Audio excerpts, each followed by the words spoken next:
after 9 beautiful years of playing winning basketball, getting into the postseason and making deep postseason runs, and also hosting one of the best players in NBA history, which is James Harden, the Houston Rockets were faced with something that's tough on any franchise in the NBA, and that's the rebuilding phase. And when we look at the rebuilding phase, I think what makes it so tough is that, especially in the Houston Rockets case, going to the postseason 9 straight years and having a player like James Harden literally going from that level and then going to the bottom of the NBA, I think it's a little tough emotionally on both the fan base and the organization. In 2021, the James Harden era came to an end. He wanted out of Houston, and obviously it happened. And when you get rid of a player like James Harden, one of the best players in NBA history, you're going to get a pretty good damn haul in return. And I think so far the Houston Rockets have been doing an amazing job with the haul that they've gotten from the James Harden trade. And I think since 2021, they have been making a bunch of beautiful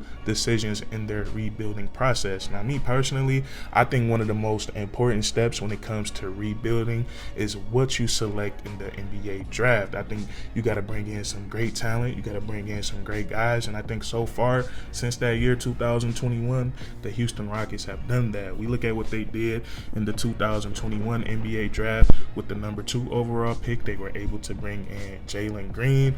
Later that round, they were able to get one of the biggest steals in recent NBA history, getting Alperen Sengun at that 16th spot.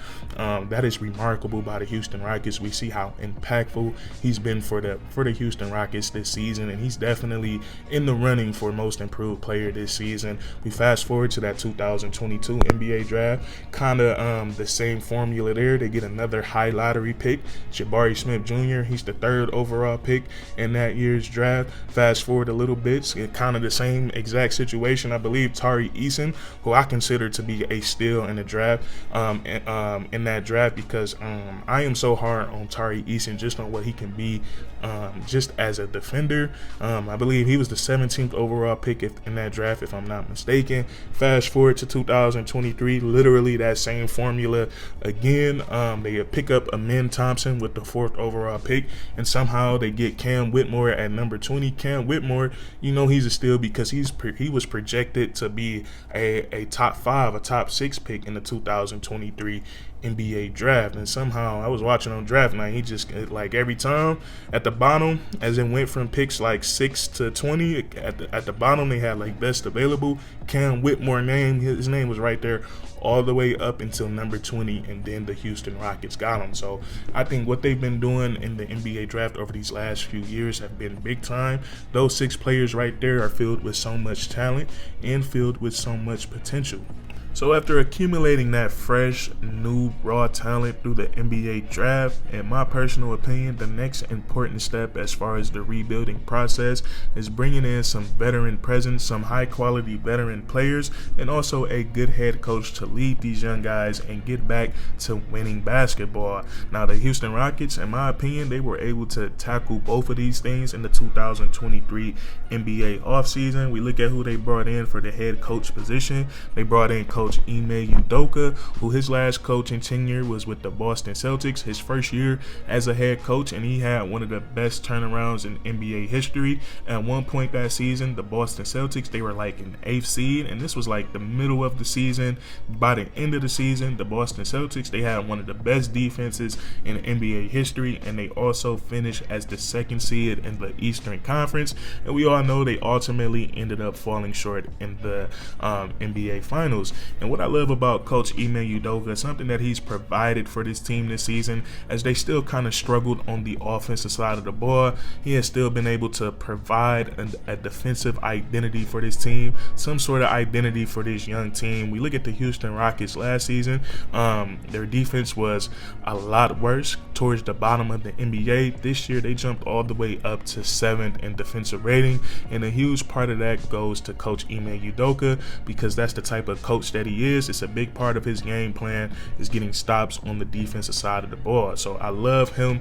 I love the Houston Rockets bringing him in. I think he fits with this team long term. And then we look at those free agent signings. We talk about high quality veteran players, and I think that's exactly what the Houston Rockets went out and got. And during the time in the summer, a lot of people had mixed emotions. People feel like that they overpaid the two guys that they brought in. Those two guys were Fred VanVleet and Dillon Brooks. Me personally, I like the signings because I think it gives the Houston Rockets a lot of things that they needed that they were lacking towards the beginning of this rebuilding stage. With Fred VanVleet, you get a floor general, a guy that can run the show, and also he's having his best career this year as far as assist to turnover ratio, and then also his assists per game is a career high this season. So having him on the court, getting guys easier looks, facilitating and making plays have been big time. And then also he's a huge reason to that defensive rating jumping up to number 7. Same thing with Dillon Brooks.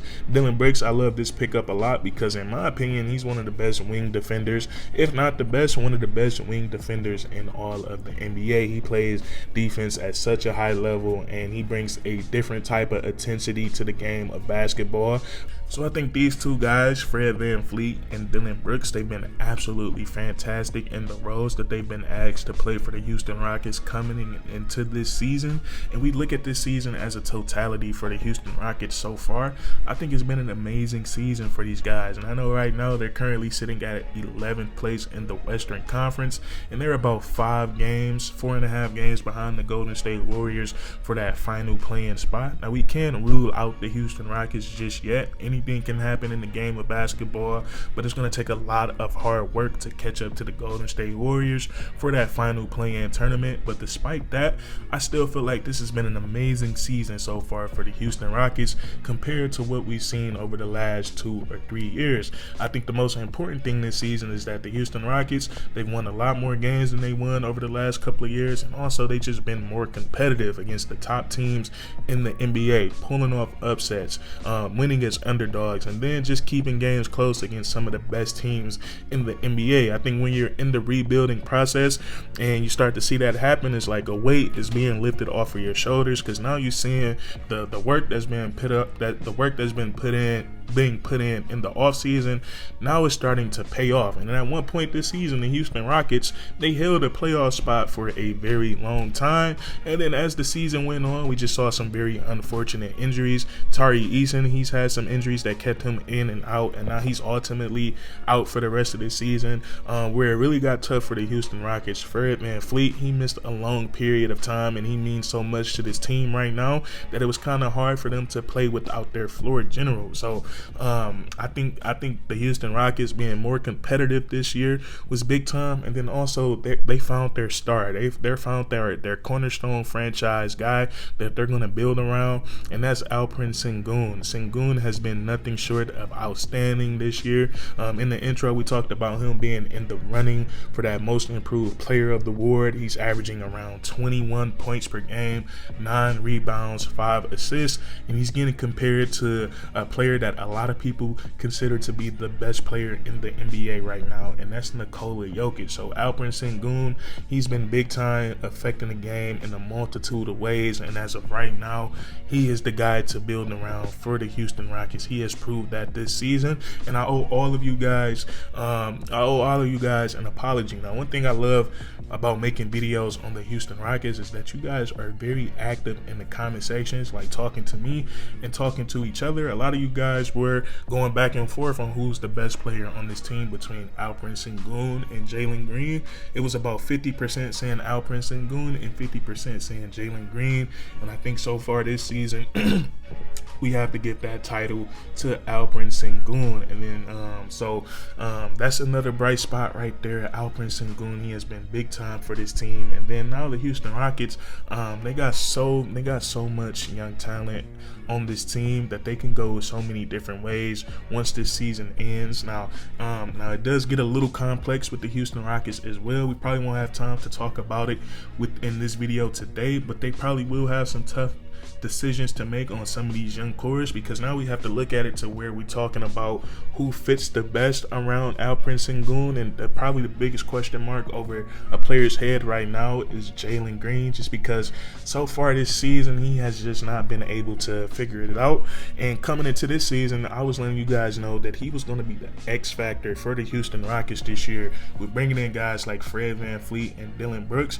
Now it's going to be up to if Jalen Green can have that breakout season that all of our mouths are watering over. The Houston Rockets could be a very dangerous team, and I think what we saw from them from everybody else this season, I think is definitely proof in the pudding. If Jalen Green did take that next step, I think the Houston Rockets, they could have a spot in the play-in tournament, or maybe even a spot in the playoffs. So it's going to be really interesting to see what the Houston Rockets do over these, their next couple moves as far as an organization. I think they do have a couple of tough decisions to make, but I think whatever decision they make going forward is going to continue pushing them forward, because they already have all of the hard things figured out. They have a player to build around. They have a great head coach and Coach Ime Udoka. They have a bunch of young pieces that they can develop. Some of these guys have some high trade value, so it's going to be very interesting to see the next few moves the Houston Rockets make. But that's going to be it for today's video. If you guys enjoyed, I really wish I could have elaborated on the last part a little bit more, but we're running out of time, so maybe we'll make another video talking about the best moves for the Houston Rockets as far as building around Alperen Sengun. But if you guys enjoyed, please leave a like, comment down below if you agree or disagree, and then subscribe for more weekly content. We do this all the time, man, and that's curtains.